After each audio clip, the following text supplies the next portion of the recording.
स्पष्ट हुनुपर्छ। केपी ओली अब रहसँग सम्बन्धित मान्छे हुन्, अब बाबुराम 70 नम्बरका यी 90 नम्बरका रोल नम्बरका मान्छे हुन् भने यी सामन्त गोयल त उनीहरूका बोस हुन्, कुनै विदेशी फौजको निम्ति प्रयोग हुने छैन।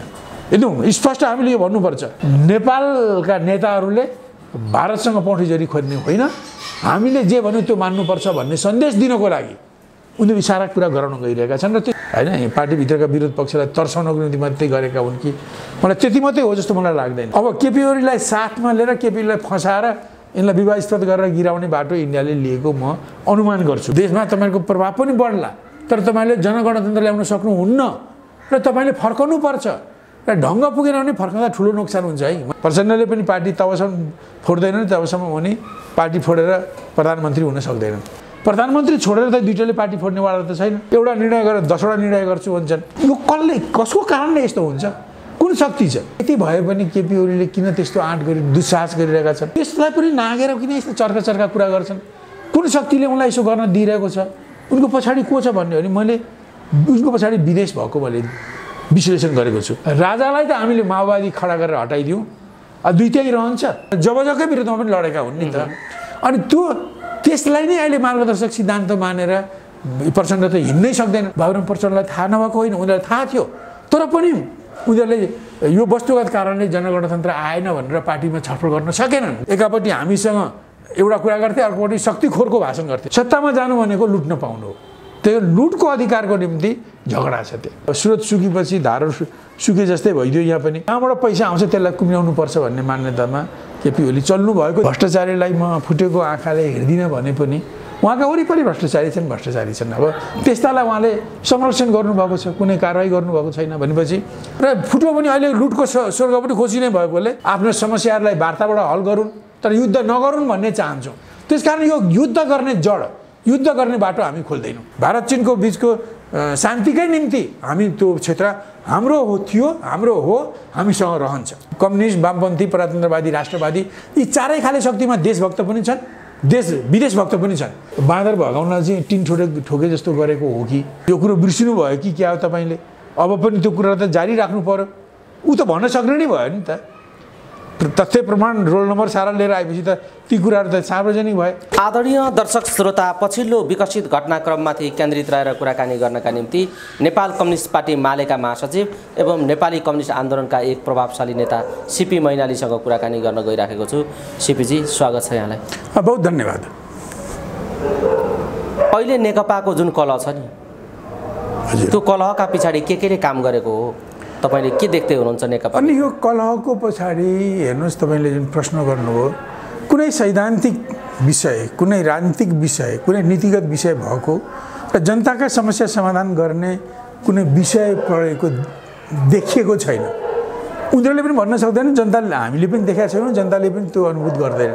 यो बिल्कुल के भने अब मोटो हिसाबले भन्यो भने पार्टी र सरकार सञ्चालनको विषयमा जुन ढङ्गको विधि सामूहिक ढङ्गले गर्ने, अब सामूहिक निर्णय व्यक्तिगत जिम्मेदारीको विधि हुन्छ र सरकार पनि पार्टीबाट गाइडेड हो। पार्टीको नीतिगत र महत्त्वपूर्ण विषयमा पार्टीको निर्णयलाई सरकारले कार्यान्वयन गर्ने हो महत्त्वपूर्ण विषयहरूमा। अब पार्टी पनि त्यसरी नै चल्ने हो। अब यही बाहिर यो देखिन्छ, यो सञ्चालन विधि, पार्टी सञ्चालन विधि, सरकार सञ्चालन विधि भएन भनिन्छ होइन। तर वास्तवमा भन्यो भने यो अझ गहिराइमा जाने भने यो सत्ता भागभण्डाको होइन, सत्तामा को पुग्ने, कहिले पुग्ने, मेरा मान्छे कहिले पुग्ने र सत्तामा पुगेर आखिर यिनीहरूले यो डबल नेकपाले यिनीहरूले धेरै पहिलेदेखि नै सत्तामा पुगेर सरकारमा गएर समाजको परिवर्तन गर्ने र राजनीतिद्वारा सरकारको कामद्वारा जनता र राष्ट्रको सेवा गर्ने त यिनीहरूको उद्देश्य देखिएन। उद्देश्य के भने त्यहाँ गएर कसरी लुट्ने, राजस्व कसरी दोहन गर्ने, कसरी भ्रष्टाचार गर्ने, आफू धनी हुने, आफू वरिपरिकालाई धनी बनाउने, आफ्नो गुटकोलाई धनी बनाउने उनीहरूको उद्देश्य यो देखिन्छ। चाहे केपी ओलीको कुरा गर्नुहोस्, चाहे त्यसको विपक्षमा रहेका प्रचण्डजीहरूको कुरा गर्नुहोस्, यो सबै भागभण्डा र मिलीभगतमा खान नपाएको असन्तुष्टिको पराकाष्ठा हो।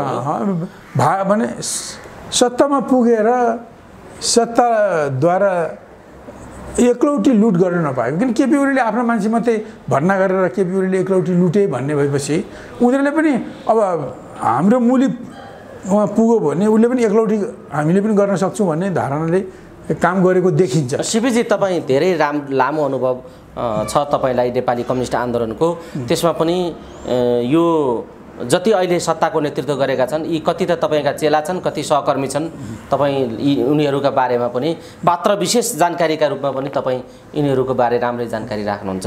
अलिकति चर्चा गरौँ। ओलीजीको आर्थिक अनुशासन कस्तो थियो? तपाईँले पार्टी सञ्चालन गर्दा ओलीजी तपाईँसँग हुँदा उहाँको आर्थिक अनुशासनबारे अलिकति बताउनुहोस् त। अनि अब वास्तवमा भन्नु हो भने ओली कस्तो आर्थिक अनुशासन भएका मानिस हुन् त्यो बेला? होइन वास्तवमा ओली यो चर्चा गर्नुपर्ने ओलीले होइन ओलीको झापाको विद्रोहको 2029 साल फागुन 21 गते सुखानी काण्ड भएपछि त्यसको 1.5 महिनापछिदेखि नै ऊ झापामा रहेनन्। उनी झापाबाट बाहिरिए। कतिपय भन्ने मानिसले त त्यसलाई पलायन पनि भन्छन् होइन, जेसुकै सुनि झापा बाहिरिए। र मोहनचन्द पनि झापाको विद्रोह भइसकेपछि स्वयं आतङ्कित भएर उनी पनि झापा छोडे, काठमाडौँ पनि छोडे। र त्यसबेला उनी पश्चिम नेपाल को उता भारतपट्टिको लखनऊ साइडतिर त्यहाँ ग्रामीण क्षेत्रमा मजदुरी गरेर मजदुरीको आडमा उहाँ भूमिगत भएर जीवन बिताइरहनु। पार्टी सम्पर्कबाट बाहिर रहेर केपी ओली त्यहाँ पुगेर उनीहरूलाई लिएर आउँदा उहाँहरू चाहिँ रौतहटबाट काठमाडौँ पसे, नेपाल छिरे। रौतहटमा गौर बजारमै माधव नेपालको घर हो र त्यस वरिपरि केही किसानहरूको बिचमा माधव नेपालले केही समर्थक सहयोगीहरू बनाउनु भएको थियो र उहाँले बनाएकै समर्थक सहयोगीहरूकै आश्रयमा उहाँ दुवैजनालाई माधव नेपालले बसाउनु भयो। यो 2030 साल कार्तिकतिरको कुरा हो, दसैँ पछिको कुरा हो। मलाई निश्चित डेट थाहा नभए पनि दसैँ तिहारको बिचको कुरा हो।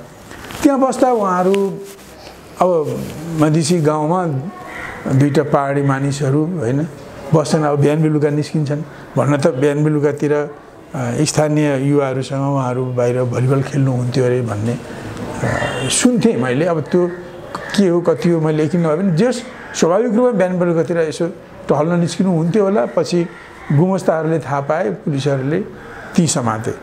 केरकार गर्ने क्रममा कुरो खुलो, परिचय खुलो, त्यसपछि उहाँहरू जेलमा पर्नु। यो 30 सालदेखि लिएर 46 सालसम्म होइन त्यसको अलिक अगाडिसम्म त उहाँहरू त जेलमै हुनुहुन्थ्यो। त्यो बाहिर कसरी पार्टी बन्यो होइन, कसरी बनाउनु पर्यो त्यसको अनुभव केपी ओलीलाई छैन होइन। उहाँ त जेलभित्र रहनुभयो, ठिक छ। जेलभित्र पनि अब त्यहाँ झापा विद्रोहीकै पहिलो सचिव भएर सुरुवात गर्ने आरके मैनाली, अब त्यो अरू धेरै लडाकाहरू अब जस्तो भनौँ नरेश खरेल, मनकुमार गौतम लगायत अरू धेरै साथीहरू, मनकुमार तामाङ, अब त्यहाँ साथसाथ धेरै अरू 8-10-15 जना साथीहरू त्यहाँ हुन्थे। जेलभित्र उनीहरू साथीहरू कलेक्टिभली बसेर एकअर्कालाई सघाएर उनीहरू अडानमै रहिरहे। नभए कतिपयको अडानको विचलन हुने खतरा थियो, स्वास्थ्य सिद्धिएर जीवनै जाने पनि खतरा थियो। तर सामूहिक सरसहयोगले आफ्ना चिने जानेका घर परिवारबाट आउने सहयोगलाई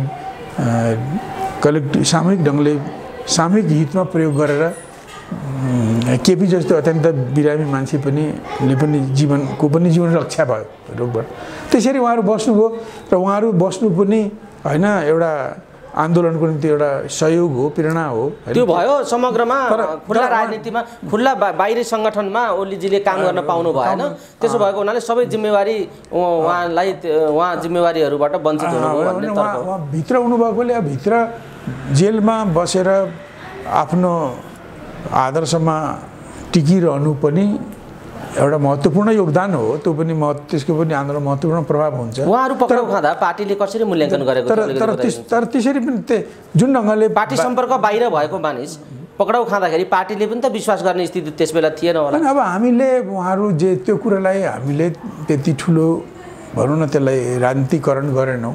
अब त्यो स्थितिमा बाहिर के भन्ने जहाँ आन्दोलनको केन्द्रबिन्दुबाट उहाँहरू पन्छनु भयो त्यति बुझ्नु। मैले सिपिजीलाई किन यो केपीजीको आर्थिक अनुशासनको कुरा सोधिराखेको छु भने यो अहिले भ्रष्टाचारको जम्मै आरोप चाहिँ ओलीजीमाथि लागिराखेको छ क्या। पुरै करप्ट मान्छे भए ओली भन्ने भइरहेको छ। अनुशासनको भन्दा पनि होइन यस्तो उहाँ आठराई पहिले भनौँ त्यो तेह्रथुममै पर्ने अहिले पनि तेह्रथुममै छ त्यसको युवा भन्ने गाउँ हो उहाँको जन्मघर। अब उहाँ एउटा निम्न आय स्रोतको गरिब निम्न मध्यम किसान परिवारबाट आउनुभएको हो। उहाँहरू झापामा आठराईबाट झर्ने मान्छे धेरै बस्छन्। त्यही क्रममा उहाँ पनि रामनाथ दाहालको आश्रयमा चारपानेमा आउनुभयो र रामनाथ दाहालकै मद्दतबाट उहाँले घैलाडुबामा पढ्नुभयो होइन। तर उहाँको परिवार पनि आए र उहाँ झापामा उहाँहरूको परिवारको आर्थिक स्थिति अत्यन्त भनौँ गरिब निम्न मध्यम किसानको जस्तो हो होइन। त्यो हुनु कुनै दोष होइन होइन। तर पछाडि जुन ढङ्गले उहाँ चाहिँ महाकाली सन्धि पश्चात जुन ढङ्गले केपी ओलीले पैसा चलाउनु भयो, जुन ढङ्गले आफ्नो बुवा आमाहरूको घरबार बनाउनु जोड दिनुभयो, जुन ढङ्गले उहाँले दमकमा राम्रो व्यवस्थापन गर्नु, राम्रो घर घडेरी जोड्नुभयो। जसरी यहाँ भग्गे यहाँ उहाँको बालकोटमा यसरी होइन ठुलो कम्पनी घरहरू जोड्नु भएको छ। त उहाँले चुनावमा जति करोडौँ खर्च गर्नुभयो, आफ्नो गुड चलाउनको लागि जति भनौँ त्यति पैसा वितरण गर्नुभयो होइन। अब र उहाँले विभिन्न विदेश यात्रा पनि बडो आफ्नै टिकट काटेर विदेश यात्रा पनि गर्नुहुन्थ्यो। यी सारा पैसा आउने म कुनै स्रोत देख्दिनँ कि उहाँको पैतृक स्रोत अघि मैले उल्लेख गरिहालेँ। अब पैतृक स्रोतबाट त्यहाँ केही हुने म ठाउँ देख्दिनँ। अब उहाँ पछि चुनावबाट सांसद हुनुभयो, मन्त्री हुनुभयो, त्यसबाट केही तलब भत्ताबाट केही बचाव जोड्दा केही लाख होला 10-20 लाख उहाँको उपार्जनहरू बस्न सक्यो होला होइन विभिन्न खण्डमा। तर त्यतिले नै अघि मैले भनेका सारा खर्चहरू त मिटाउँदैनन्।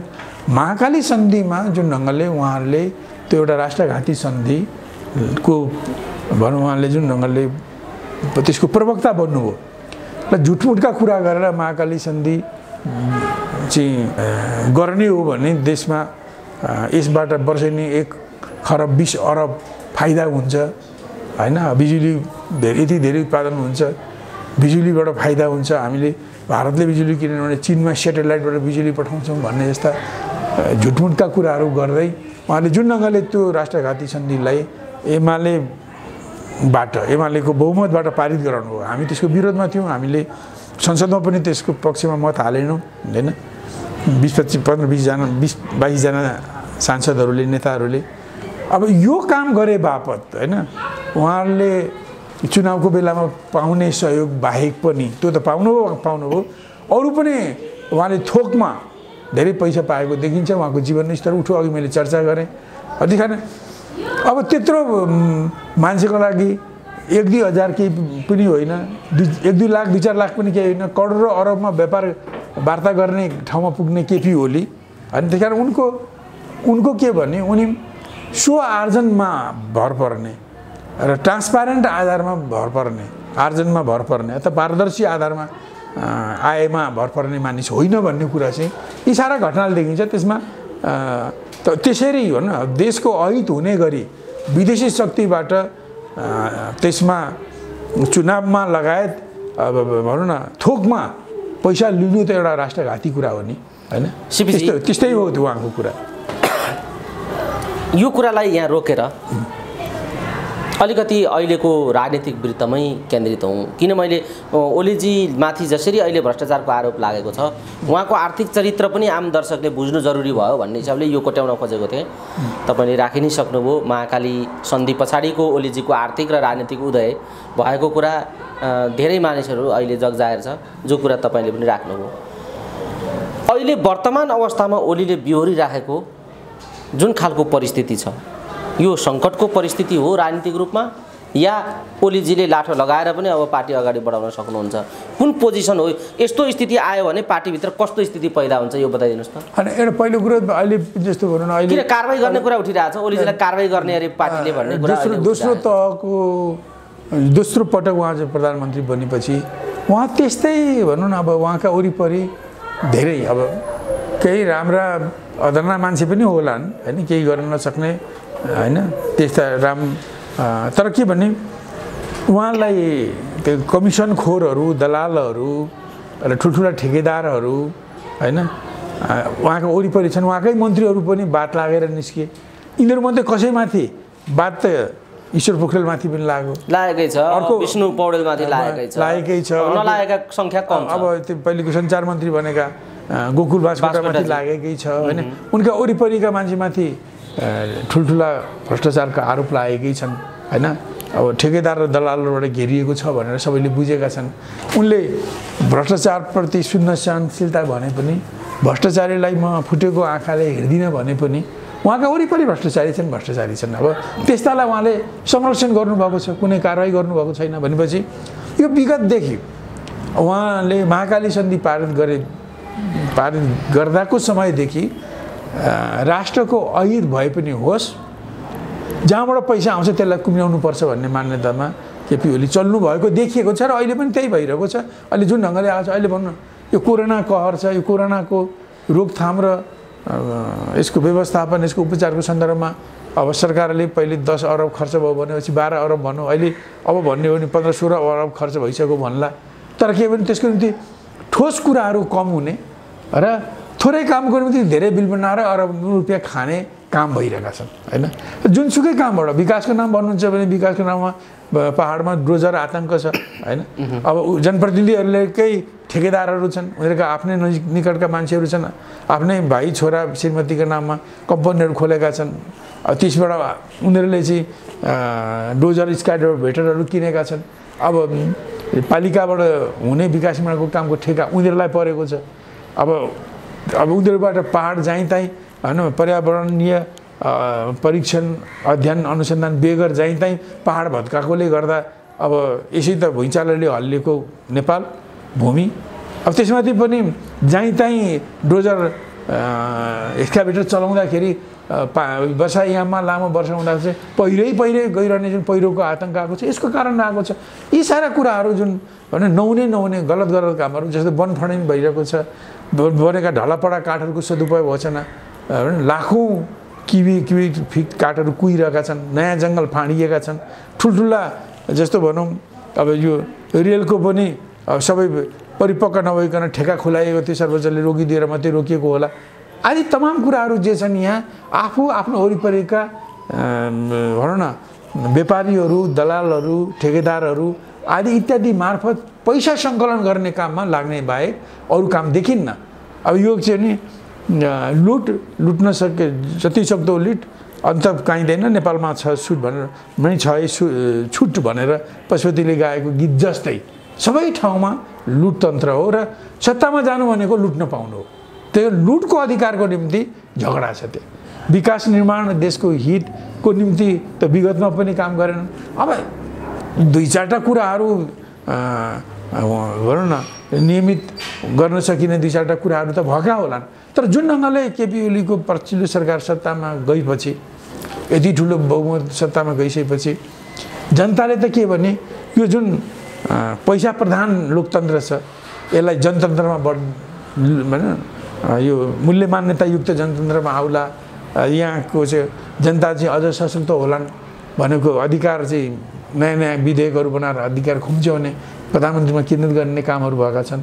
अर्थतन्त्रले नयाँ ढङ्गले अर्थतन्त्रको विकास गर्नुपर्ने, कोभिडबाट फर्केका विदेशमा गएका श्रमजीवीहरूलाई सबै हाम्रो नेपाल आधारित विभिन्न खाले होइन व्यवसाय, कृषि, पर्यटन, सेवा, साना उद्योग, लघु उद्योग, साना उद्योग, मझौला उद्योगहरू, ग्रामीण उद्योगमा हजार व्यवसायहरू प्रमोट गरेर, प्रोत्साहित गरेर सानो पुँजीको विकास निर्माण गर्नुपर्ने, राष्ट्रिय उद्यमहरू बढाउनु पर्ने, BRI मार्फत त्यस्ता परियोजना अहिले ल्याउनु पर्ने, यी केही भएका छैनन्। यो सरकारबाट जुन ढङ्गले राजनीतिमा, समाजमा, अर्थतन्त्रमा जुन ढङ्गको बाटो बदलिने, हिजोको घिसेपिटे बाटोलाई छोडेर हैन यो जनमुखी र नेपालको आत्मनिर्भरतामुखी हैन र सामाजिक न्यायमुखी अर्थतन्त्रको निर्माण गर्लान् भनेको त्यो त केही भइरहेको छैन। त्यो केही भएन, यो लुटपाट भयो। अब यो झगडा पनि त्यसैमा केन्द्रित छ भनेर तपाईँले भन्दै गर्दाखेरि यहाँभित्रका गुट उपगुटहरूका समीकरणका कुराहरू पनि यस्तै बार्गेनिङभित्रै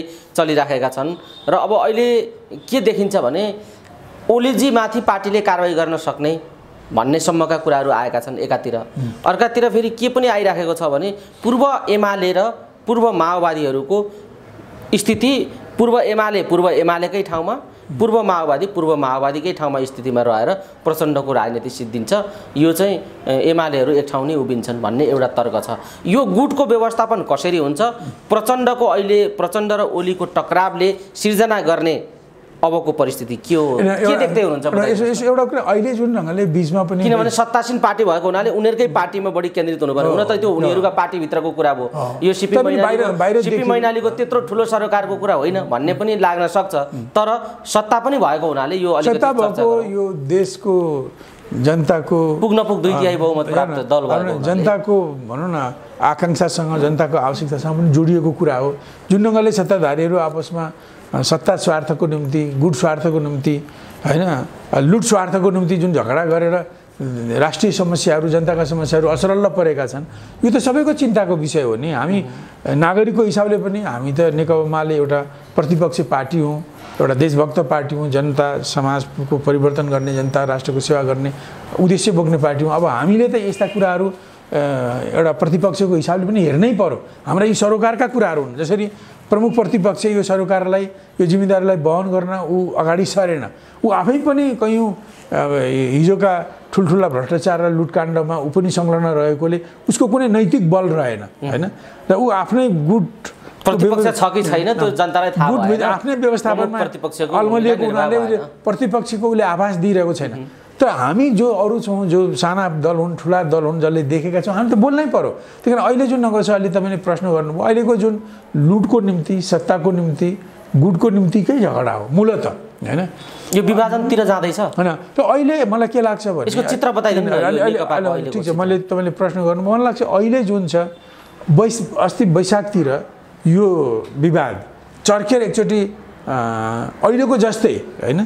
अब प्रधानमन्त्रीले दुईटै प्रधानमन्त्री र पार्टी अध्यक्ष छोड्नुपर्ने भन्ने पार्टीभित्रको विरोधी पक्षको अडान माग सङ्घर्ष र त्यसो गर्दिन भन्ने केपी ओलीको कुनै पनि पद छोड्दिन भन्ने केपी ओलीको पक्षमा यो पनि टक्कर थियो र फुट्ने खतरामा पुगेको थियो। र त्यसबेला एउटा 6 सदस्यीय कार्यदल बनेर भदौ 26 गते एउटा उनीहरूको प्रस्ताव आएपछि त्यो मिलाएर अगाडि जाने भन्ने एउटा सहमति बनेको थियो। र अब त्यसबेला पनि त्यो विरोध भइरहेको बेलामा त्यसबेला भारत सरकारले यो नक्सा छापेको नेपालको भनौँ न छुटेका जमिनहरूलाई पनि राखेर अध्यावधिक नक्सा छाप्ने काम जुन 77 को जेठ 7 गते भयो। र पछि यो अहिले 63 सालको नागरिकता ऐन सम्बन्धी जुन विधेयक छ 75 सालमा संसदमा प्रस्तुत भएको, त्यसको एउटा महत्त्वपूर्ण विषय बिहे गरेर आउने विदेशी महिलाहरूले नेपालमा तत्कालै नागरिकता अङ्गीकृत नागरिकता नपाउने, उनले तत्काल भनौँ स्थायी बसोबासको प्रमाणपत्र पाउने, त्यसको आधारमा राजनीतिक बाहेक अरू अधिकारहरू, आर्थिक सामाजिक अधिकार पाउने र 7 वर्षपछि उनीहरूले यदि ती महिलाले नेपालको अङ्गीकृत नागरिकता लिन चाहे त्यसपछि नागरिकता लिन सक्ने भन्ने जुन संशोधन भएको छ त्यो समितिबाट पास भएर सदनमा आइरहेको छ। त्यसको विरोध हैन। पछि केही प्रधानमन्त्रीले जुन केही गैर कूटनीतिक ढङ्गले भाषण गर्नुभयो, अयोध्याको सन्दर्भमा तयारी बेगर, प्रमाण बेगर सांस्कृतिक अतिक्रमण भयो, अयोध्या नेपालमै छ भन्ने जस्ता कुराहरू गर्नुभयो, प्रमाण बेगर। यस्ता कुराहरूले नेपाल-भारतको सम्बन्ध एकदम न्यूनतम तहमा पुगेको र भारतीय शासकहरू, त्यहाँका राजनीतिक मान्छेहरू, त्यहाँका पत्रकारहरू, सञ्चार जगतका मान्छेहरू खुलेर केपी ओलीको विस्थापन गर्ने, यो सरकार चेन्ज गर्न लागेका थिए। र यो स्थितिमा अब यो भारतको बोलीमा नेपालका नेताहरूको लोली मिलेर मलाई सत्ताच्युत गर्न लागिरहेका छन् भनेर केपी ओलीले एउटा सार्वजनिक ठाउँमा भाषण गरिसकेपछि भारत पनि अप्ठ्यारो ठाउँमा पुग्यो र ऊ त्यसरी नकारात्मक ढङ्गले हटाउँछु भनेर जुन ढङ्गले लागेको थियो त्यसरी जाँदा ऊ पनि बदनाम हुने देखेपछि उसले त्यो कामलाई रोक्न र बाटो परिवर्तन गर्न चाहियो र उनीहरूले त्यो काम रोकेपछि यताभित्रको विरोध पनि ठन्डा भएर गयो। अब स्रोत सुकेपछि धारो सुके जस्तै भइदियो यहाँ पनि।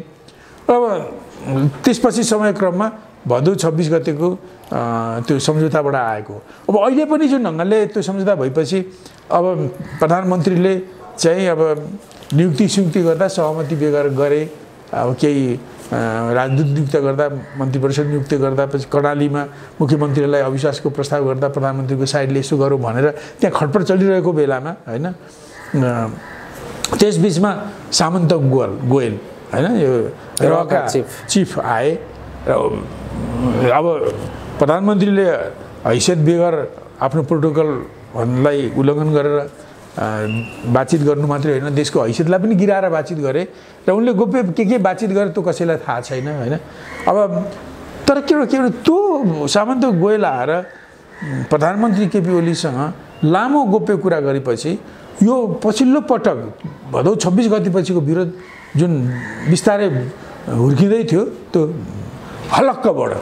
त्यो दावानल जस्तो भनौँ न जङ्गलको डडल जस्तो त्यो अगाडि बढ्यो होइन। अहिले पनि तपाईँले सुनिहाल्नुभयो त्यो गएपछि के देखिन्छ भने प्रधानमन्त्री अब सुलह सम्झौता भन्दा पनि अब विरोधमा विभाजन ल्याएर आफ्नो गल्ती आफूले गर्न चाहेका सबै कुरालाई गरेका सबै कुरालाई जस्टिफाई गर्ने र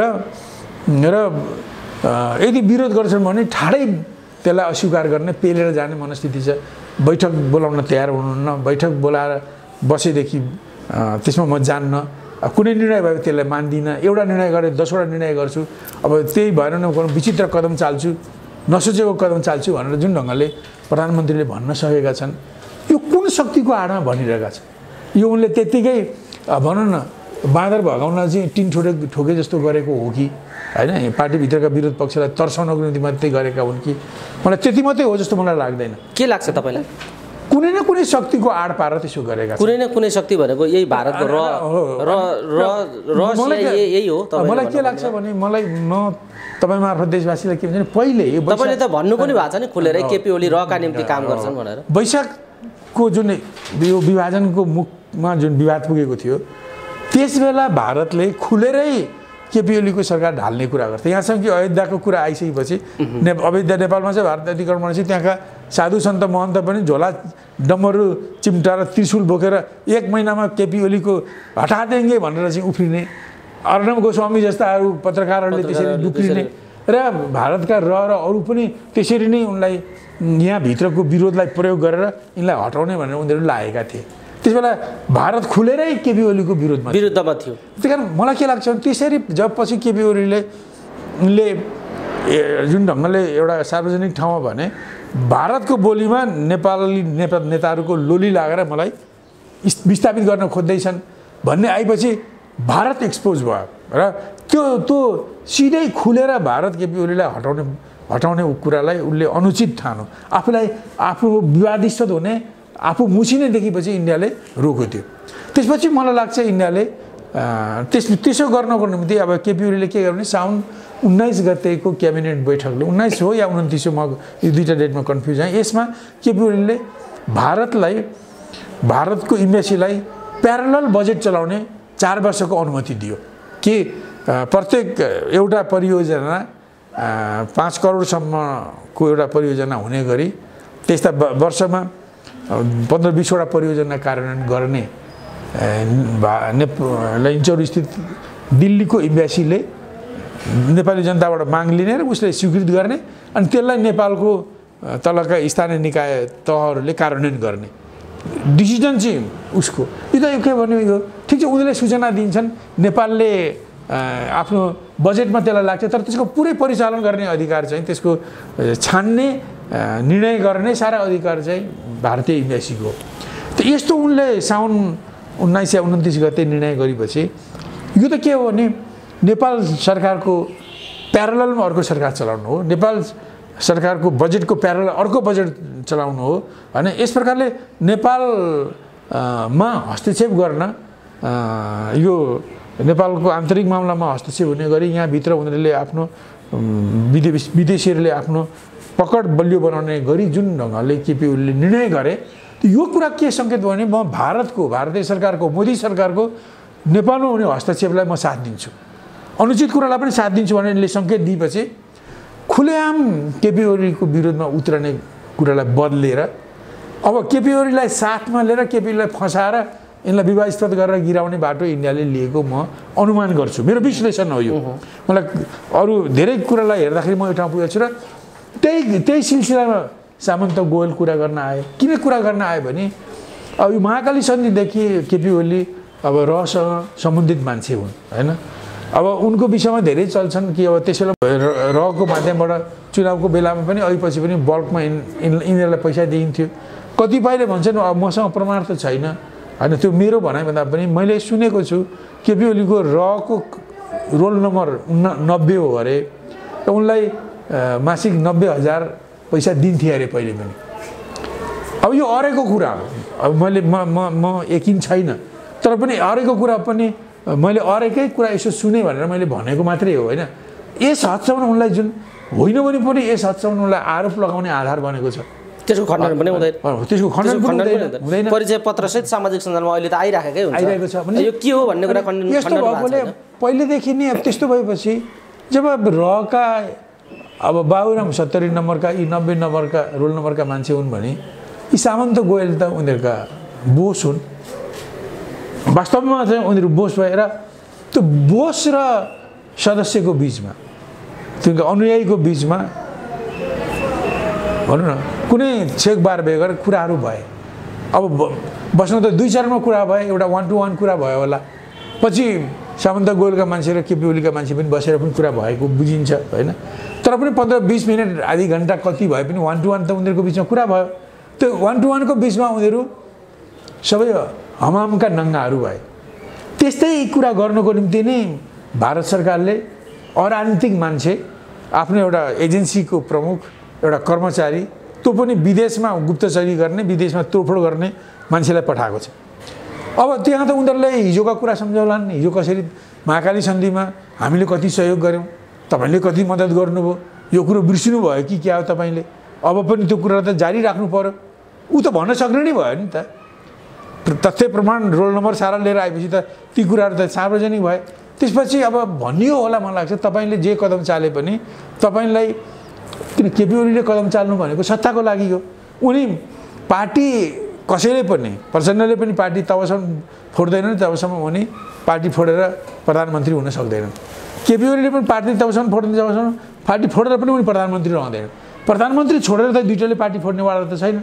अनि त्यो केपी ओलीलाई भनेको हुनसक्छ कि तपाईँले आफ्नो बाटोमा जुन लडिरहनु भएको छ त्यसरी जाँदा यदि फुट्ने स्थिति नै आयो भने पनि भर गर्नुहोस्, हामीले हिजो पनि तपाईँलाई साथ दिएको, हामी पनि साथ दिन्छौँ, संसदमा तपाईँको बहुमत पुर्याइदिउँला भनेको होला। नत्र हैन केपी ओली जस्तो सत्तालुलु मान्छेले अब आफ्नो दाहिने देब्रे केही नभएको बेलामा अब उहाँ फुट्ने हो भने त ठिक छ, उहाँले कोसिस गरेर आफ्नो संसदीय दलमा बहुमत पुर्याउनु होला। तर सदनमा बहुमत पुर्याउन त अब पार्टीभित्रकै केपी ओली माधव नेपाल पक्ष पनि माधव झलनाथ वामदेव पक्ष पनि ले पनि साथ नदिने हो भने त अब संसदमा त बहुमत पुग्नु त प्रश्नै उठेन। यसै त सिङ्गोको त 10-11 सिटले बहुमत पुगेको छैन उनीहरूको, त्यसमा पनि एउटा फ्याक्सन गयो भने त बहुमत पुग्दैन।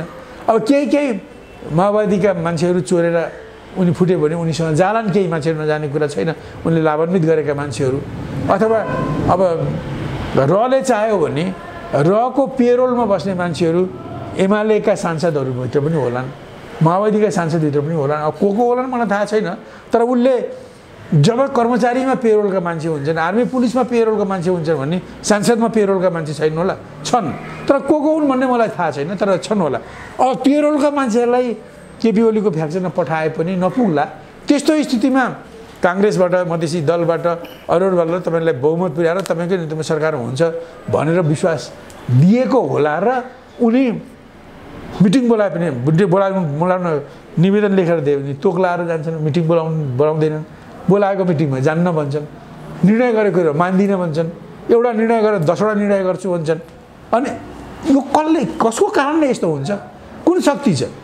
म यसो जम्मै टटोल्ने हो भने पनि जति गरे पनि अब यिनी फुटेर फुट्ने क्रममा अब तत्कालै माधव पक्ष पनि मिलेर फुट्ने म देखिरहेको छैन हैन। अहिले उनले 3-4 चोटि भेटिसके यो भदौपछि हैन, कार्तिकमा अगाडि पनि र अहिले पनि 3-4 चोटि भेटिसके कि तपाईँ नि यो भावी अध्यक्ष भनेर पनि भेटे पनि जबसम्म व्यक्तिवाद छोड्नुहुन्न, जबसम्म गल्ती सच्याउनुहुन्न तबसम्म पत्याउने ठाउँ छैन। पार्टीमै बैठक राख्नुहोस्, त्यहीँ हल गरौँ समस्याहरूलाई भनेर माधव नेपालले भनेको स्थिति हो अहिलेसम्मको स्थिति हैन। हिजोसम्मको स्थिति यही हो र यस्तो भएको हुनाले यति भए पनि केपी ओलीले किन त्यस्तो आँट गरी दुस्साहस गरिरहेका छन्। एउटा सामान्य अब देउसी भैलो को संस्थामा अब देउसी भैलीको टोलीमा लाग्ने मान्छेले पनि त्यो टोलीमा बस्ने हो भने टोलीले भनेको कुरा मान्दिनँ भनेर भन्दैन भने यी त झन् पार्टीका अध्यक्ष हुन्। पार्टी एउटा सुसङ्गत कम्युनिस्ट नामधारी पार्टी, हिजो हामीले त कम्युनिस्ट पार्टी नै बनाएका हौँ। अब 46 सालको परिवर्तनपछि त्यहाँभित्रका मध्यमवर्गीयले त्यो पार्टीलाई हडपेर लगे र त्यसलाई चाहिँ मार्क्सवादी पार्टीबाट एउटा पुँजीवादी पार्टीमा परिणत गरेका छन्। फेरि पनि त एउटा पार्टी त छ, उनीहरूको एउटा विधान त छ, जस्तो भए पनि पार्टी छ, समूह छ। अब त्यो मार्क्सवादी लेनिनवादी भलै रहेन, त्यो एउटा देशभक्त पार्टी भलै रहेन, तर पनि एउटा पार्टी त छ, उनीहरूको विधान त। त्यसलाई पनि नागेर किन यस्तो चर्का कुरा गर्छन्? कुन शक्तिले उनलाई यसो गर्न दिइरहेको छ? उनको पछाडि को छ भन्ने हो भने मैले उनको पछाडि विदेश भएको मैले विश्लेषण गरेको छु। पहिले विदेश खुलेआम विरोधमा थियो, त्यसो गर्दा उसलाई पनि घाटा हुने भयो। केपी ओलीले सन् 19ले प्यारल गभर्मेन्ट चलाउन भारतले दिइसकेपछि अब यिनीहरू केपीलाई सहयोग गरेर यिनलाई फुटाउने र यिनलाई फुटाएर के भने के देखाउन खोजेको भने नेपालमा दुई त्यही आए पनि कसैको दाल गल्दैन, भारतको दलाल नभइकन उसको दाल गल्दैन, बहुमत पनि टिक्न सक्दैन। राजालाई त हामीले माओवादी खडा गरेर हटाइदियौँ, दुई त्यही रहन्छ। त्यही कारण नेपालका नेताहरूले भारतसँग पौँठीजरी खोज्ने होइन, हामीले जे भन्यो त्यो मान्नुपर्छ भन्ने सन्देश दिनको लागि उनीहरू इसारा कुरा गराउन गइरहेका छन्। र त्यसो गर्दै समय क्रममा नेपाललाई जो यिनीहरूले पहिले नेहरूको टाइममा सिङ्गो नेपाललाई सिक्किम भुटान बनाउने योजना थियो, इन्दिरा गान्धीको टाइममा एउटा तराई छुट्याएर पछि पहाड भत्काउने उनीहरूले रणनीति लिए हैन, यस्तो रणनीति लिए। तब यो त्यही रणनीतिमा अहिले यिनीहरू छन् र नेपाललाई सक्दा सिक्किम भुटान बनाउने, नसक्दा तराई टुटाउने। अब यसलाई भनौँ न फिजी जस्तो बहुमत बनाएर आफ्नो पक्षमा बनाउने धेरै डिजाइन मार्फत भारतले काम गरिरहेको स्थितिमा केपी ओली अहिले यो आएको छ र यसमा उनले अब प्रचण्ड माधव नेपाल पक्षलाई आफ्नो पक्षमा माधव नेपालको समूहलाई आफ्नो पक्षमा ल्याएर अहिलेको यो जुन सङ्कट छ यसलाई टार्ने प्रयत्न गरेका छन्। यो अब अहिलेसम्मको कुरा हेर्दा यो सफल हुने जस्तो देखिरहेको छैन, तर पनि कार्यकर्ताहरू पनि तत्कालै अहिले नै फुटिहाल्ने कुरालाई यसलाई प्रचण्डको साइडमा चाहिँ नेतृत्व नै भनौँ न बहुविध भिन्न विचारका नेतृत्व छन्। त्यसमा जस्तो प्रचण्डजीले फुट्न खोजे पनि माओवादीका कतिपय नेताहरू अहिले नै नफुटौँ भन्ने पनि छन्। अब त्यहाँ माधव झलनाथ वामदेवहरू छन्, उनीहरू पार्टी फुट्नुहुन्न, हामी फुटाउन दिन्नौँ भनेर आइरहेका छन् हैन। यो स्थितिमा उतापट्टिकालाई पनि पार्टी फोडिहाल्न स्थिति देखिन्न, यतापट्टि केपीलाई पनि उनले चाहे पनि उनका अरू मान्छेहरू पनि तयार छैनन्, जस्टिफाई हुन सक्दैन भनेर उनीहरू हटिरहेका छन्। यस्तो स्थितिमा अब माधव नेपालको सहयोग नपाए पनि अर्कै कुनै विधिबाट अहिले नै नफुटिहाल्ने पक्ष रहेकोले त्यस्तै केही गिभ एन्ड टेक गरेर हैन, नक्कली सक्कली केही अर्को एग्रिमेन्ट गरेर अहिलेको त यो खड्गो टर्न पनि सक्छ। हेर्नुहोस्, नटर्न पनि सक्छ। जस्तो अहिले जुन ढङ्गले चाहिँ केपी प्रधानमन्त्रीले पार्टी अध्यक्षको हिसाबले पनि प्रधानमन्त्रीको हिसाबले पनि जति धेरै गल्ती गरेका छन्, यस बापत उनलाई बहुमत पार्टी बसेर बहुमतको निर्णय गरेर जानुपर्छ भन्ने पनि प्रवृत्ति बढिरहेको छ। सिपीजी जस्तो नि मैले सुने अब यो सम्भावना नहोला भन्न सकिन्न, किनभने अर्को साइड पनि विदेशीसँग असम्बन्धित छैन। जस्तो लामो समयसम्म भारतमा बसेर दुईटै साइड सबैतिर भारतको एउटा भूमिकाले खेलिराखेको छ। त्यही कारण भोलि यस्तो हुँदै अब केपी ओलीले यसरी विचित्रको कुरा गर्ने, अर्को साइडले कारबाही गर्ने, त्यसले पार्टी फुटाउने पनि नहुन सक्ला भन्न सकिन्न हैन। यो पनि यो कम चान्स छ। गरे पनि यो महाधिवेशनको सम्बन्धमा चाहिँ झन् यसमा सिद्धान्तको कुरा पनि जोडिन्छ। एउटाले जब भन्ने, अर्कोले 21 शताब्दी जनतावाद भन्ने। अब त्यो स्थितिमा त्यसमा अहिलेदेखि नै अब एमाले पक्षले केपी ओली पक्षले चाहिँ पार्टीले निर्णय नगरे पनि बहस खुलाएको छ र जबलाई जिताउनु पर्छ भनेर क्याम्पेन सुरु गरेको छ। त अर्को पक्ष यतिकै स्वाभाविक जाँदा पनि सङ्ख्या कम भएकोले अर्को पक्षको बहुमत त हुँदैन। यदि भनौँ न मतदान गरेर जाने हो भने जबजलाई नै केपी ओली पक्षले स्थापित गर्नेछन् र त्यस्तो स्थितिमा जबजलाई मार्गदर्शक सिद्धान्त मानेर काम गर्न प्रचण्डलाई अप्ठ्यारो छ हैन। किनभने प्रचण्ड पनि ढिट मान्छे हुन्। यिनले 2052 सालमा जो सशस्त्र सङ्घर्ष गरेर जनगणतन्त्र ल्याउने जुन कार्यनीति ल्याए त्यो कार्यनीति त पूर्ण त असफल भयो नि। किन अहिले जनगणतन्त्र छैन, आएको छैन, बुर्जुवा गणतन्त्र लोकतान्त्रिक हैन। त्यो आफै नै एजेन्डामा प्रचण्ड इमानदार भएर उभिन सकेन, घटनाक्रमले देखाइसक्यो। अब अहिले एउटा त्यो छ। अर्को कुरा के भने यिनले जुन जो त्यो 52 सालको कार्यनीति असफल भयो त्यसको वस्तुगत कारण यिनलाई र बाबुरामलाई थाहा छ कि यो भारत र पश्चिमाको कारणले नेपालमा अहिले जनगणतन्त्र स्थापित हुन सक्दैन, हामीले टाउको फुटाए पनि हुँदैन भन्ने उनीहरूलाई थाहा छ। तर उनीहरूले पार्टीभित्र यो छलफल गरेर वस्तुगत कारणले नै अहिले जनगणतन्त्र सम्भव थिएन, अहिले जे जति परिवर्तन हुन्छ त्यसलाई लिएर जाउँ भनेर पार्टीमा उनीको वैज्ञानिक वस्तुगत ढङ्गले मूल्याङ्कन नगरेकोले प्रचण्ड र बाबुराम बाहेक अरू सबैलाई के लाग्छ भने यो जनगणतन्त्र मुखैमा आइसकेको थियो। प्रचण्ड र बाबुरामले खुट्टा कमाएकोले गर्दा जनगणतन्त्र स्थापित भएन। त्यही कारण अहिले हामीले फलामको खुट्टो लगाएर हिँड्यौँ भने जनगणतन्त्र ठाउँको ठाउँ ल्याउन सकिन्छ भन्ने भ्रम यो प्रचण्डलाई छोडेर जाने, चाहे मोहन वैद्य सिपी गजुरेलजीको पार्टी होस्, चाहे नेत्रविक्रमको होस्, चाहे त्यो नेकपा बोल्सेविक भन्नेको होस्, चाहे त्यो वैज्ञानिक समाजवादी भन्ने होस्, यी पार्टीहरूलाई यो लागिरहेको छ। र उनीहरू त्यसले गर्दा के भयो भने उनीहरूको त्यो गलत कार्यनीतिले गर्दा जसलाई उनीहरूले पछि सच्याउनु पनि सकेनन् हैन। त्यसले गर्दा पार्टी चिराचिरामा गयो। एउटा त जनगणतन्त्र स्थापित भएन, दोस्रो त्यो गलत कार्यनीतिले गर्दा पार्टी चिराचिरा भयो, 2 3 त्यो ठुलो कुरा जनगणतन्त्र ल्याउने ठुलो कुरामा लड्दाखेरि धेरै बलिदान भयो। दुईपट्टि गरेर 17,000 जति मान्छे मरे। त्यो लडाइँले गर्दा अरबौँको क्षति भयो। पछि माओवादीहरूले त्यो गर्न नसक्दा उनीहरू शान्ति र लोकतन्त्रमा आउँदाखेरि उनीहरूले 12 बुँदे गरेर भारतका धेरै एजेन्डा बोकेर, जस्तो कि पहिचानको निम्ति जातीय राज्य बनाउने, क्षेत्रीय राज्य बनाउने, प्रदेशहरूले आत्मनिर्भरको अधिकार पाउने, नेपालमा खुकुलो नागरिकता नीति लिने, हिन्दी भाषालाई राष्ट्रिय भाषा बनाउने, नेपालको नाम चिन्ने, झन्डा फेर्ने जस्ता कुराहरू सहित जो पछि माओवादी फर्केर आयो। यी सारा कुराले के बताउँछ भने त्यो 52 सालमा सशस्त्र सङ्घर्ष गरेर जनगणतन्त्र कायम गर्ने रणनीति लिनु भनेको त्यो गलत थियो भने यी सारा कुराले दिन्छ। कुनै नीति ठिक र बेठिक भन्ने कुरा त त्यो नीतिको कार्यान्वयनले ल्याएको परिणामलाई हेरेर भनिन्छ नि त। त्यो परिणामलाई हेर्ने हो भने त्यो कार्यनीतिको परिणाम चाहिँ यति ठुलो डिजास्टरस, यस्तो विध्वंसकारी देखियो। त्यो गलत हो। बाबुराम प्रचण्डहरूले 61-62 सालतिरै यसको आत्मालोचना गर्नु पर्थ्यो र कार्यकर्तालाई भन्नु पर्थ्यो कि वस्तुगत कारणले नै नसकेको हो र यो कुरामा पुग्न उनीहरूलाई टाइम लाग्थ्यो र त्यो भएको भए यिनीहरूको पार्टी पनि फुट्ने थिएन। त्यसकारण यो ढङ्गले उनीहरूले काम गरेको हुनाले पार्टी अब अहिले चिराचिरा परेको छ र अब पार्टीका नेताहरू त्यतापट्टिका नेताहरू पनि भारतसँग नाभि जोडिएका मान्छेहरू छन्। त्यही कारण यो जुन अहिलेको गुट छ अहिले यो हट्दैन।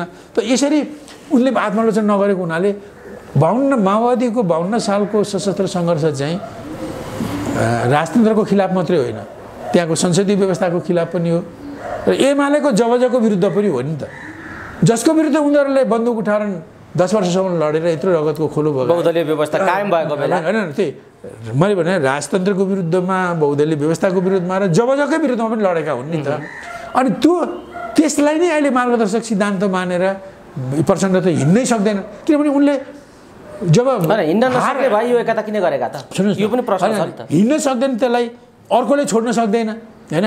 अब एउटा कुरा मैले भने अघि नै जब जनगणतन्त्र आउन सक्दैन भनेर देखेपछि र बाबुराम र प्रचण्डलाई राम्ररी थाहा छ। मैले तपाईँलाई एउटा कुरा यहाँ भन्नुपर्छ, 57 सालमा बाबुराम वार्ताको प्रतिनिधि भएर आउँदा मैले उहाँहरूको आएको स्वागतमा मैले मेरो निवासमा बोलाएँ, उहाँको टिमसँग हामी बसेर चिया खायौँ र मैले सोधेँ जनयुद्धमा जानुभन्दा उनीहरूको सशस्त्र सङ्घर्ष सुरुभन्दा अगाडि म प्रचण्ड र बाबुरामको बिचमा बाबुरामजीको घरमा कोटेश्वरमा त्यस दिन हिसीलाई हामी घरमा हुनु नथ्यो, दिउँसो चिया खाजा पनि बाबुरामजीले नै खुवाउनु भयो, बनाउनु भयो। हामी 6 घन्टा जति कुरा गऱ्यौँ। उहाँहरूले मलाई आकाश पातालको कुरा गरेर जुन त्यस बेलाको त्यो कार्यनीतिमा जाउँ भनेर उहाँले कन्भिन्स गर्न खोज्नुभयो।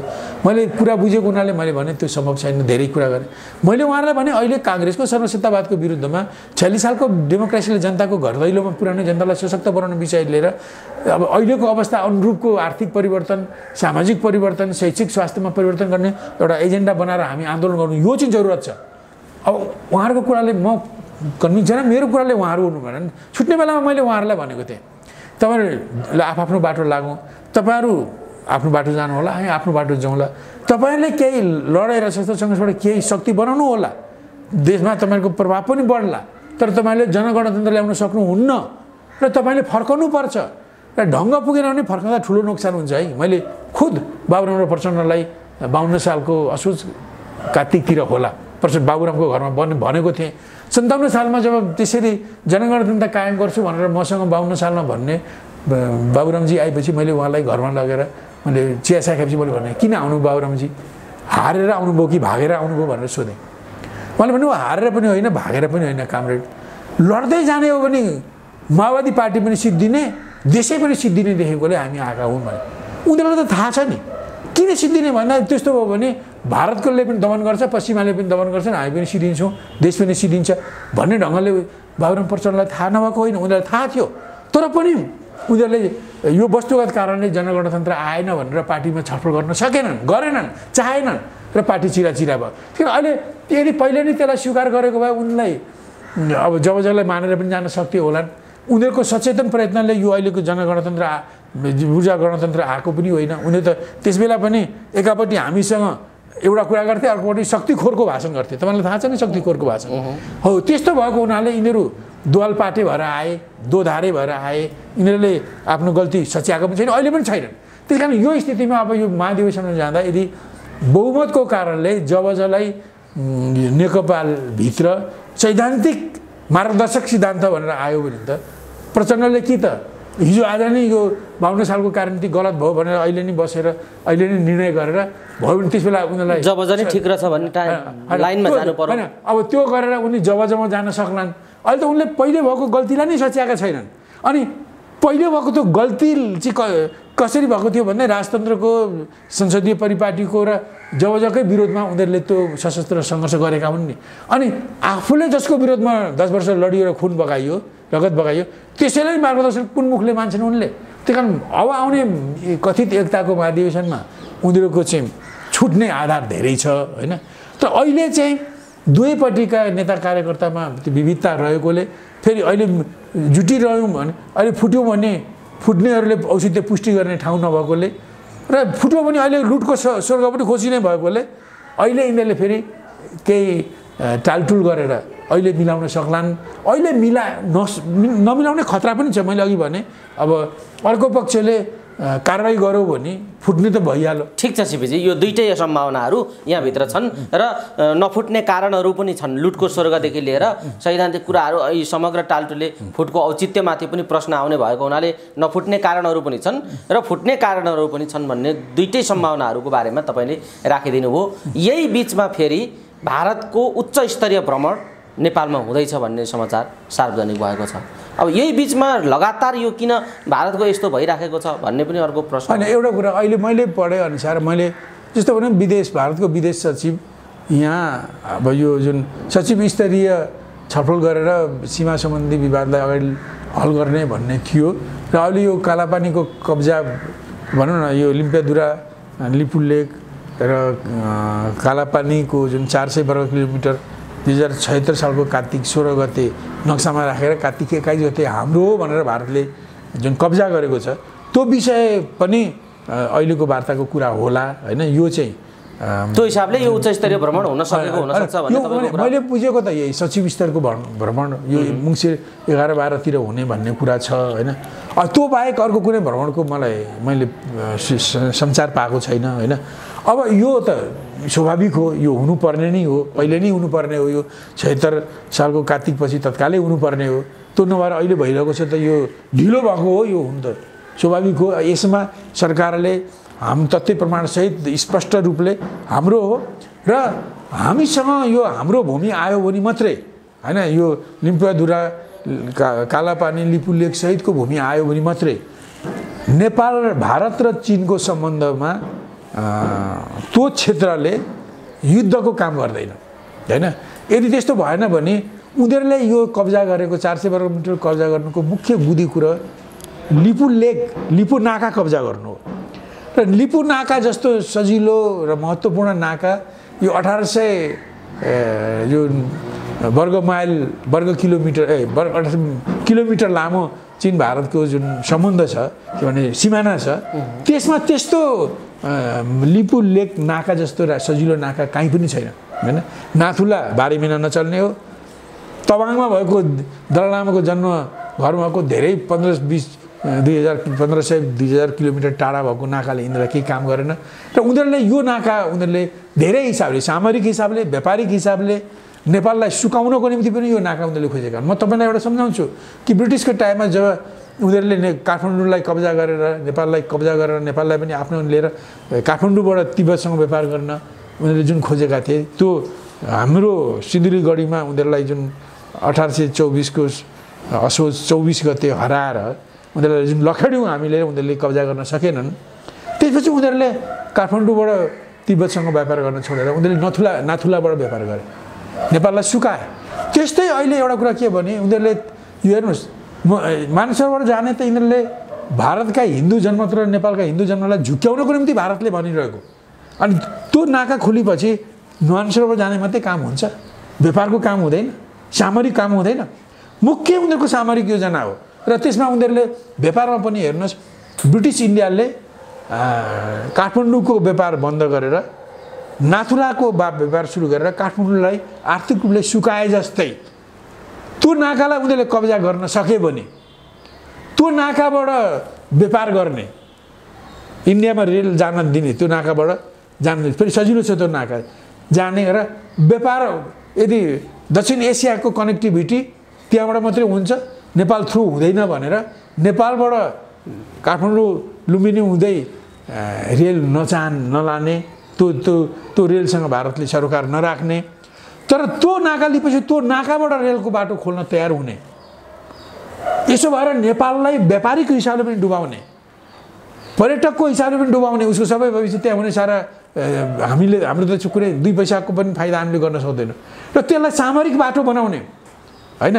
यत्रो घातक योजनाको निम्ति त्यो क्षेत्र कब्जा गरिएको हो हैन। त्यसकारण अहिले आउँदा स्पष्ट भन्नुपर्छ कि त्यो हाम्रो भूमि थियो, हाम्रो भूमि हो र हामीसँग रहन्छ, हामीसँग रह्यो भने मात्रै त्यो भूमि लिपु नाका भारत र चीनको युद्धको नाका हुँदैन। बुझ्नुहोस्, हामी हैन अहिले नेपाल र भारत र चीनको बिचमा नेपाल भएकोले नेपाल र चीन तिब्बतको बिचमा अरू धेरै नाकाहरू 12 महिना हिँड्ने नाका भए पनि न त चीनले सुरक्षाको निम्ति ती नाकाको उतापट्टि अरबौं रुपियाँ खर्च गरेर फौजी अड्डा राख्नु परेको छ, न त भारतले ती नाकाको तल आफ्नो अड्डा राख्नु परेको छ। अब त्यो नाका यदि भारतको हातमा भयो भने त उतापट्टि चीनले पनि ठुलो फौजी अड्डा उतापट्टि राख्ने नै छ, यतापट्टि पनि उनीहरूले गर्नेछन् र त्यो ठाउँ भएर युद्ध भयो भने हामी पनि युद्धको भूमिमा फस्नेछौँ। त्यस कारण स्पष्ट हुनुपर्छ, असंलग्न नेपाल तटस्थ नेपालको भूमि हो, हाम्रो सोभरेन्टी, हाम्रो प्रशासन, हाम्रो सुरक्षामा त्यो भूमि आयो भने मात्रै भारत र चीनको बीचको मैत्री बढ्छ, व्यापार बढ्छ, शान्ति हुन्छ। होइन भने त्यो तपाईहरुको बीचको एउटा द्वन्द्वको युद्धको नाका हुनेछ। त्यसकारण हामी चीन र भारतको बीचमा युद्ध होस् भन्ने चाहन्नौँ। चीन र भारत मिलेर बसुन्, आफ्नो समस्याहरूलाई वार्ताबाट हल गरून्, तर युद्ध नगरून् भन्ने चाहन्छौँ। त्यसकारण यो युद्ध गर्ने जड, युद्ध गर्ने बाटो हामी खोल्दैनौँ। यो हाम्रो भूमि हो, हामी नै डिफेन्ड गर्छौँ। हाम्रो भूमिको प्रतिरक्षा पनि रक्षा पनि सुरक्षा पनि हाम्रै हो। हामी लिपुलेकमा पनि हाम्रो सुरक्षा फौज राख्छौँ, सेना राख्छौँ, हामी गुन्जीमा पनि राख्छौँ र त्यहाँ हाम्रो भूमिमा भएर भारतले पनि आफ्नो फौज चीनमा पठाउन सक्ने छैन, चीनले पनि आफ्नो फौज भारतमा पठाउन सक्ने छैन। हामी त्यो कुराको ग्यारेन्टी गर्छौँ। हामीले एउटा छिमेकीको नाताले तपाईँलाई दिने आश्वासन यही हो हैन।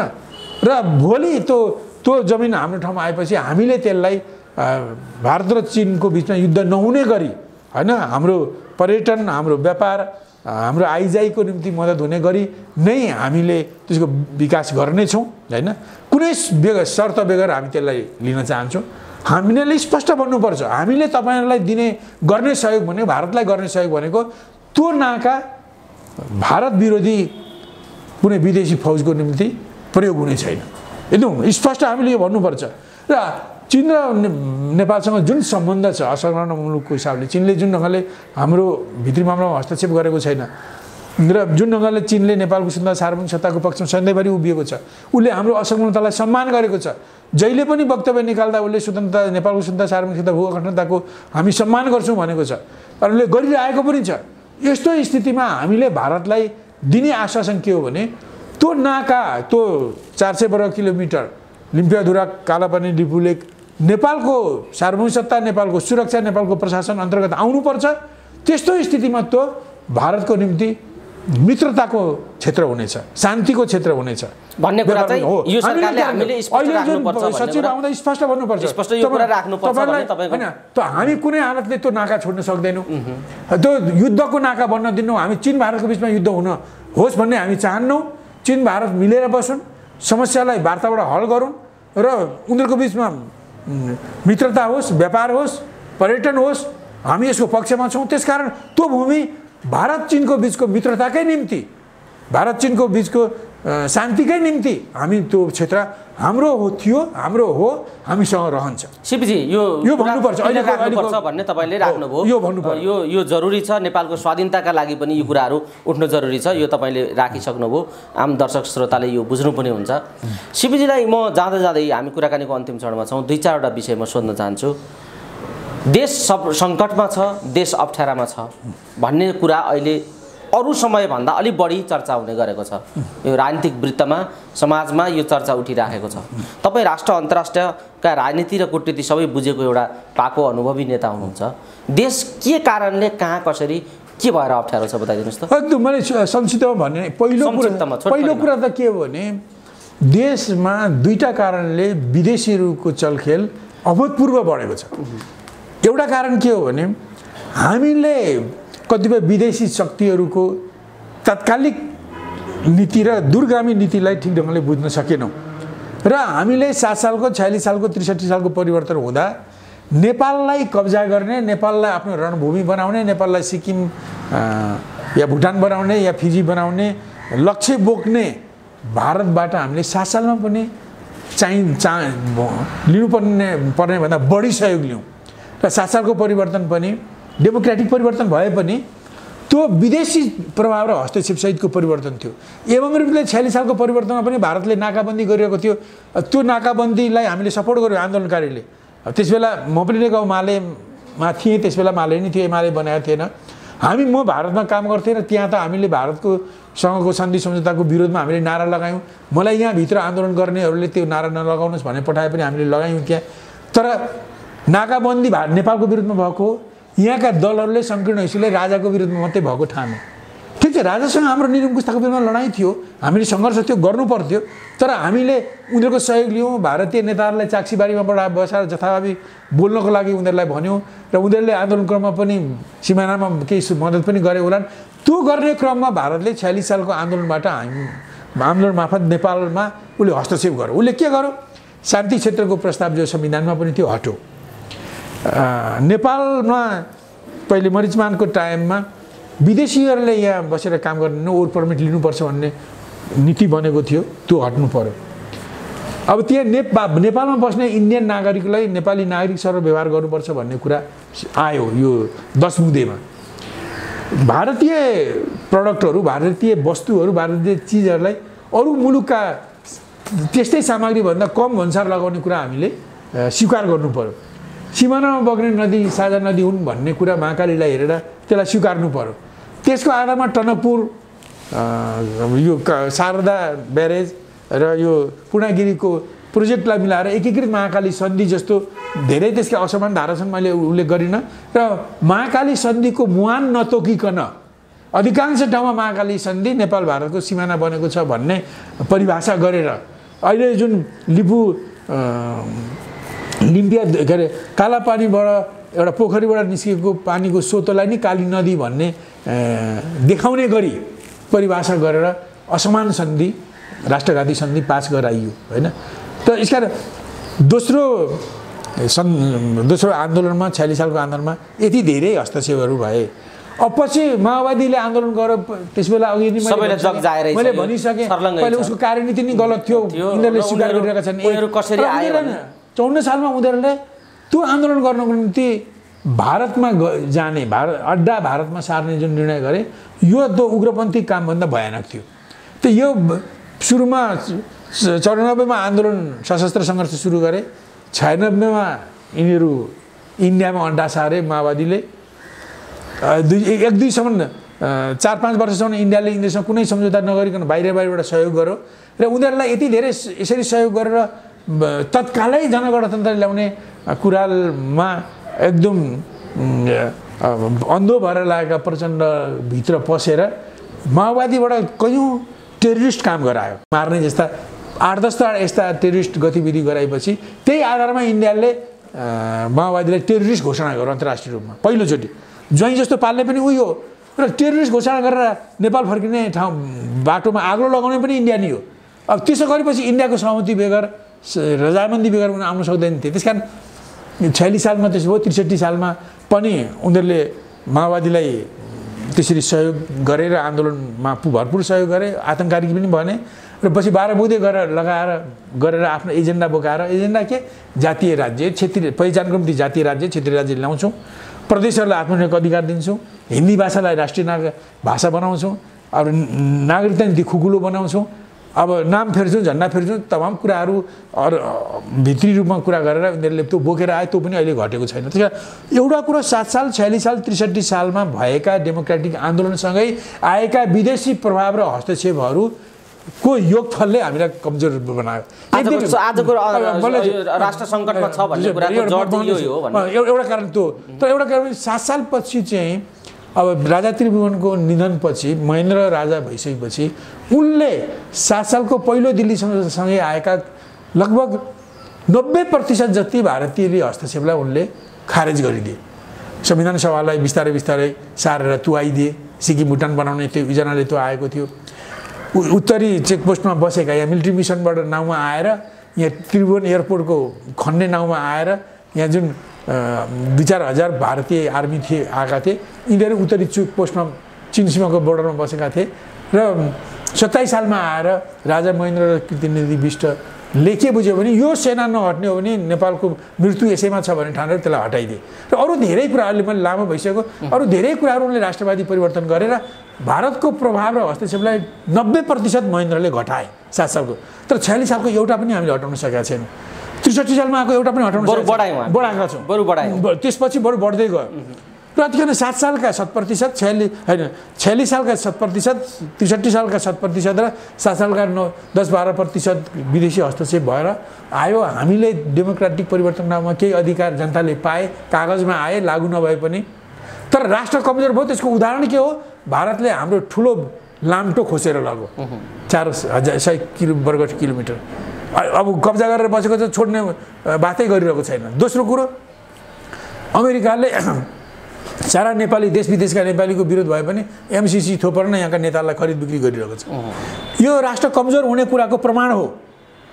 यो एउटा कुरो। दोस्रो कुरा के भने विश्वको असमान विकासको क्रममा अब चीन अहिले विश्वको दोस्रो ठुलो अर्थतन्त्र भएको छ र अहिले कोरोना पछि पनि जुन ढङ्गले उसले कन्ट्रोल गर्यो र विश्वको सबभन्दा धेरै आफ्नो जीडीपी बढाउने र आफ्नो उत्पादनको रेसियो बढाउने मुलुकमा चीन नै भएको छ।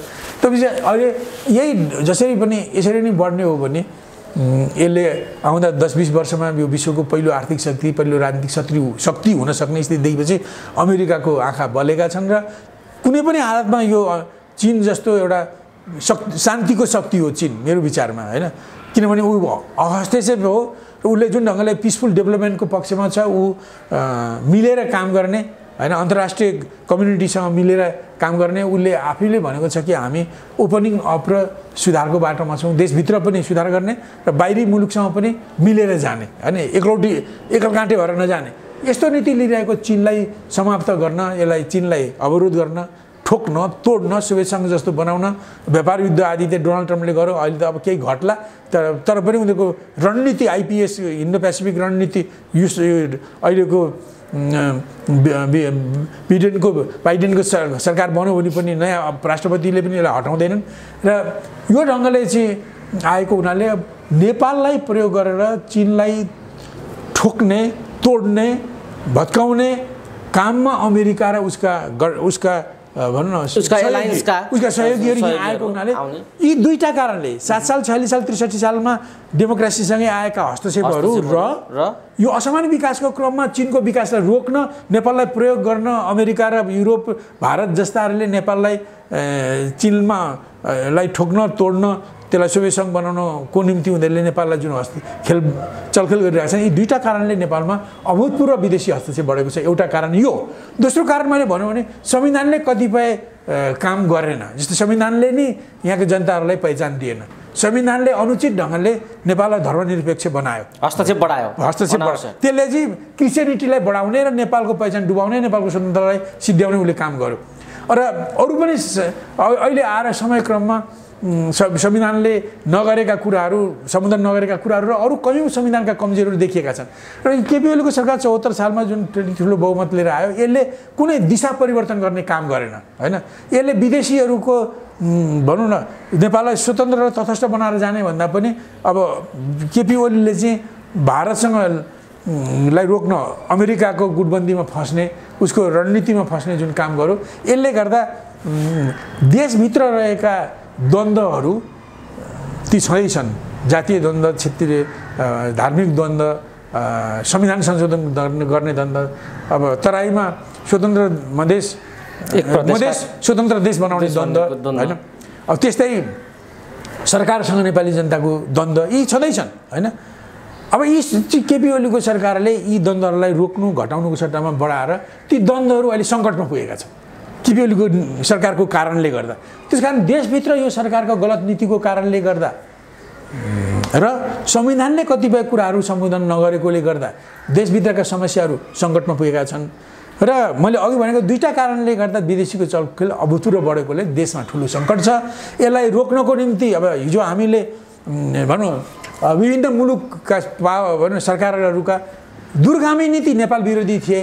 तात्कालीन नीति उनीहरूले डेमोक्रेसीको विरोधमा साथ दिन्छु भनेर उनीहरूले दूरगामी लक्ष्य पुरा गर्नको लागि इन्डियाले पश्चिमाहरूले जुन ढङ्गले नेपालमा आफ्नो चलखेल बढाए त्यसकै विरुद्ध अहिले हामीले लड्नु परेको हुनाले अब इन्डियाको र पश्चिमाहरूको सरकारहरूले बाट हामीले कुनै सहयोग लिने सोच पनि मूर्खतापूर्ण सोच हो। उनीहरूले त्यस्तो यस्तो स्थितिमा नेपाललाई जोगाउने भनेको नेपाली जनताले हो। त्यसकारण यहाँ नेपालमा 4 खाले शक्ति छन्, कम्युनिस्ट, वामपन्थी, प्रजातन्त्रवादी, राष्ट्रवादी। यी चारै खाले शक्तिमा देशभक्त पनि छन्, विदेशभक्त पनि छन्। कम्युनिस्टमा पनि, वामपन्थीमा पनि, प्रजातन्त्रवादीमा, राष्ट्रवादीमा पनि विदेशभक्त पनि छन्। तर ती चारै खालेका देशभक्तहरूलाई देशका ज्वलन्त समस्याहरूको देशमुखी समाधान गर्ने एजेन्डाको आधारमा एकगठ गर्न सक्यौँ। र त्यस्तो यसरी एकगठ गर्दा मार्क्सवादको आधारमा त एकगठ हुँदैन, त्यो डेमोक्रेटिक सोसियलिजमको आधारमा त एकगठ हुँदैन, त्यो राष्ट्रिय प्रजातन्त्र भन्ने सिद्धान्तको आधारमा पनि हुँदैन, सनातनी सिद्धान्तको आधारमा पनि हुँदैन।